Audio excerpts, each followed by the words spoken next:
Today, we're jumping into a really fascinating legal fight between a homeowner and his HOA. On the surface, it looked like a total slam dunk case of conflict of interest. So picture this. An HOA board votes to hire its very own president for a paid staff position. The homeowner sees this and thinks, wait a minute, that's a clear illegal conflict. So naturally, he files a lawsuit. Seems pretty cut and dry, doesn't it?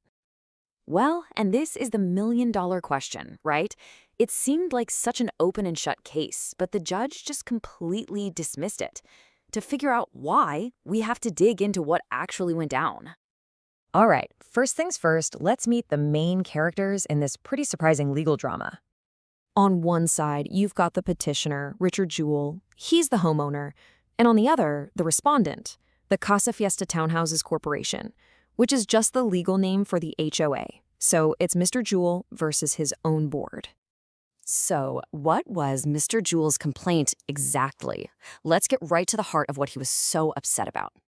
In his official petition, Mr. Jewell's entire argument boiled down to this. The board hired its president for a paid job, but they didn't properly disclose the conflict of interest. This one sentence is the whole foundation of his lawsuit. And this is where it gets really, really specific.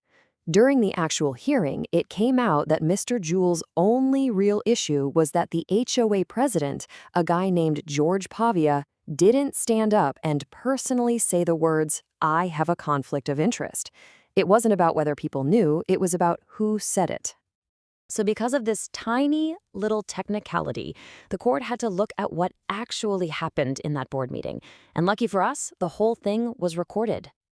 And that recording laid it all out there.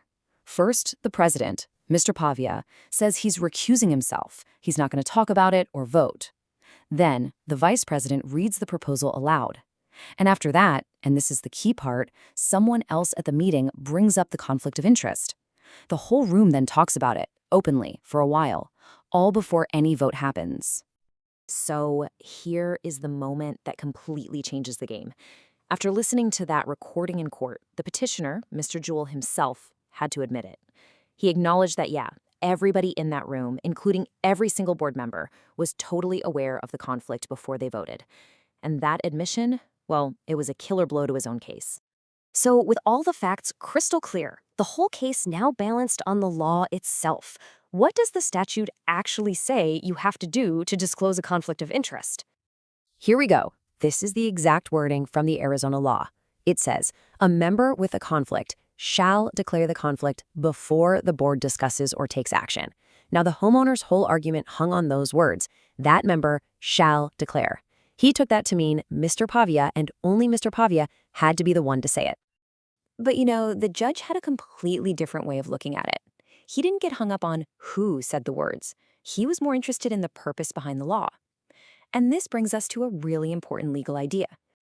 And that idea is the spirit of the law. It's a principle where a court tries to figure out the goal of a law.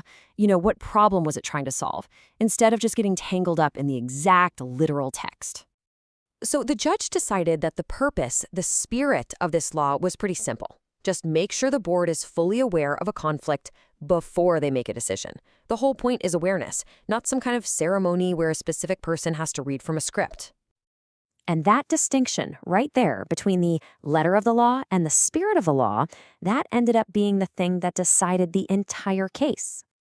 This slide just breaks it down perfectly. The homeowner was arguing for the letter of the law, this super strict reading where the conflicted person must be the one to speak.